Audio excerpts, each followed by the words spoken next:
Hi. For this First Chapter Friday, I'm going to read you part of a book that was one of my favorites when I was a kid. They're still really awesome. It's an adventure story called The Cave of Time.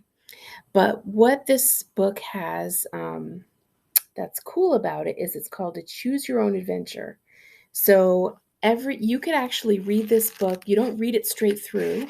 At the end of some of the pages, it gives you a choice, and then you turn. I'll have to show you, but you turn to the next page that it tells you, and based on the choices you make as you're reading it, the story might go a different way. So every time you read it, it'll come out potentially. You could make different choices and make it a different story. Sometimes in the book, you don't make it, and sometimes in the book, you find really cool things. So it's just fun. It's just a fun adventure story. So we're going to start, and in the beginning of the book, it says, gives you a warning, and it says, don't read this book straight through, and it kind of tells you how to do that. Okay. You've hiked through Snake Canyon once before while visiting your Uncle Howard at Red Creek Ranch, but you never noticed any cave entrance. It looks as though a recent rock slide has uncovered it. Here's a picture of the cave. Though the late afternoon sun is striking the opening of the cave, the interior remains in total darkness. You step inside a few feet, trying to get an idea of how big it is. As your eyes become used to the dark, you see what looks like a tunnel ahead, dimly lit by some kind of phosphorescent material on its walls. Phosphorescent means it lights up. The tunnel walls are smooth, as if they were shaped by running water. After 20 feet or so, the tunnel curves. You wonder where it leads. You venture in a bit further, but you feel nervous being alone in such a strange place. You turn and hurry out. A thunderstorm may be coming, judging by how dark it looks outside. Suddenly, you realize the sun has long since set, and the landscape is lit only by the pale light of the full moon. You must have fallen asleep or something and woken up hours later, but then you remember something even more strange. Just last evening, the moon was only a slim crescent in the sky. You wonder how long you've been in the cave. You're not hungry. You don't feel like you've been sleeping. You wonder whether to try to walk back down home back.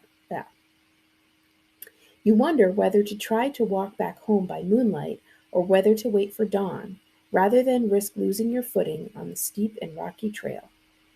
So at the bottom of this page, we get our first choice, and it says, if you decide to start back home, turn to page 4. If you decide to wait, turn to page 5. I'm going to decide to wait, so I'm going to turn to page 5. You wait until morning, but as the rosy wisps of dawn begin to light the eastern sky, a chill and forbidding wind begins to blow. Now we have another choice. If you seek shelter, turn to page 6. If you brave the freezing wind to see more of the world around you, turn to page 16. So I'm going to turn to page 6 because I'm going to seek shelter. You step into a niche in the rocks to escape the merciless blast of wind and lean back against the rock wall. Suddenly, it crumbles under your weight, causing you to fall forward down a muddy slope and into a pond. The sun shines brightly down on you as you pick yourself up, dripping wet, and wade to the grassy shore. You look back at the rock rising up out of the pond, but you can't see where you fell through. While you're collecting your senses, a horse comes prancing up, its rider dressed in tin armor, a knight out of the history books, enough to make you laugh. The horseman lifts off his helmet and laughs himself. What a place for a bath, he calls out. Well, it was worth it. You're cleaner than a pig. He almost falls off his horse, he's laughing so hard. But climb on and I'll take you back to the castle, he says. We'll see if we can't make a human out of you yet. And here's the picture. If you accept the ride back to the castle, turn to page 22. If you decline the invitation and try to find your way back into the Cave of Time, turn to page 114. What should we do? I'm going to accept the ride because, I think that I'd like to see a castle. So I'm going to turn to page 22. The laughing knight helps you up on his horse, and you sit uncomfortably as it canters over the countryside. After traveling a mile or so, you come to a great stone castle. The horse trots across the drawbridge and into the stable. Jump, the knight calls to you, and you slide off the rear of the horse. The knight escorts you into the grand chamber of the castle. All about you are stewards, attendants, and knights. A few minutes later, you find yourself bowing before the king himself. After hearing your story, the king looks gravely at his advisers and knights and stewards. "Does anyone believe this tale?" he asks. Everyone cries back, "No, your majesty," or "Certainly not, your majesty." "Then tell us the truth," the king roars at you. Here's the picture. If you insist you're telling the truth, turn to page 36. If you try to make up a plausible story, turn to page 37. What should we do? I think I'm going to try to make up a plausible story, or one that sounds like it might be true. So I'm going to turn to page 37.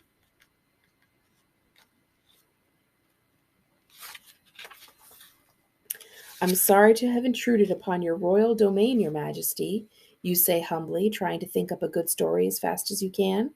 "It's true, sire. I have been badly mistreated by my wicked stepfather, with whom I live, and I place myself under your wise and just protection."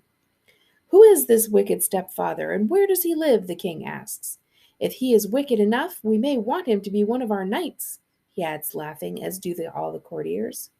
"He lives beyond that hill," you say, pointing toward a high wooded ridge, "and his name is Smith." The king laughs once again.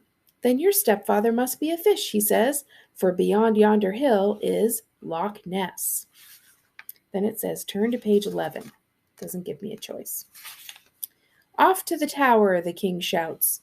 Two knights leap forward, drag you out of the chamber, and with spears at your back force you to climb 48 stone steps to the tower prison, a tiny cylindrical room with one small window, looking out over the moat and the pasture land beyond. The only furniture is a bed of straw. You realize you are back in the early days of feudal Europe, and where the only laws are the king's whims. You have no idea how long he intends to keep you in the tower. There is one possibility of escape: the water in the moat, about 25 feet almost directly below your window, is quite deep. If you jump out far enough, you should land in the deep water and not be hurt. What should we do? If you jump, turn to page 12. If not, turn to page 13. Which would you choose? I think I'm going to jump. You jump far out and fall faster and faster. You enter the water feet first and hit the bottom, but the soft mud receives you gently. In a few seconds you reach the surface. You swim to the outer banks of the moat, shaken but unharmed. You scramble up the bank and run for cover in the forest. You walk along the edge of the forest until well out of sight of the castle. Then head across the open countryside. You stop a peasant to ask him where you might stay for the night. "Walk up that hill and you'll see before you the waters of Loch Ness," he says. "You'll find a place there." You follow his directions and, seeing some little houses near the lake, proceed toward them.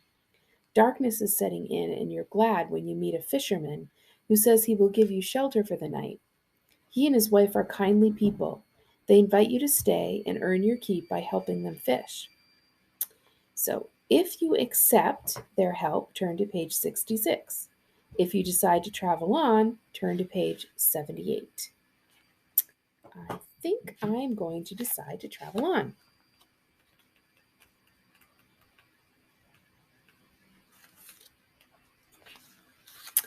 You'd rather spend the rest of your life searching for an entrance to the cave of time than settle for the placid life of a fishing village. So you bid your new friends farewell and set out over the countryside, headed south for London. Your goal is to find a ship to take you to America, though you know America hasn't been discovered yet, for somehow you must find your way back to Red Creek Canyon in the Cave of Time. A few hours later, as you're walking on a road along the edge of the forest, some burly men ride up from behind a clump of trees. "We've got you," one shouts. You're the one who escaped from the tower, aren't you? They force you upon a horse and ride at top speed toward the castle.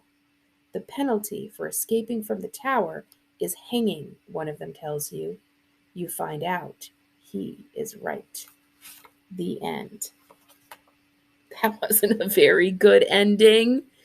I don't actually have this exact Choose Your Own Adventure book in the library at school. This one's actually mine. But we have a bunch of this Choose Your Own Adventure, other Choose Your Own Adventure books. So, for example, there are some that are just more adventure, like fantasy, fun stories like this. And then there are some that are like, for example, there's one about can you survive storm chasing? Can you survive in the Antarctic? Can you survive this being in the special forces? So they're a little bit more realistic. So we have several different kinds. I encourage you to come down to the adventure section in the library and check them out.